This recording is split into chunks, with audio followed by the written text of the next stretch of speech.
গাছের সাঁকো দিয়ে যাতায়াত করছেন এলাকাবাসী, তাও আবার খোদ পৌর এলাকায়। এখানকার বেশিরভাগ সড়কে খানাখন্দে যানবাহন চলাচলও বন্ধ হওয়ার উপক্রম।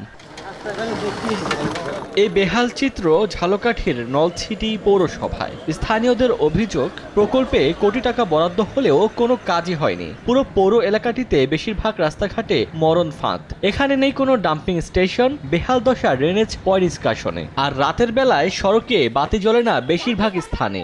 অনেক পুরাতন পৌরসভা আমাদের নলছিটিতে টোটালে কোনো উন্নয়ন হয় নাই। 25 বর্গ কিলোমিটার এরিয়ার পৌরসভার কোথাও কোনো রাস্তাঘাট নাই। কেন এই রাস্তাটা হচ্ছে না বারবার টেন্ডার হওয়ার পর, এটা হচ্ছে আপনাদের কাছে আমাদের জিজ্ঞাসা।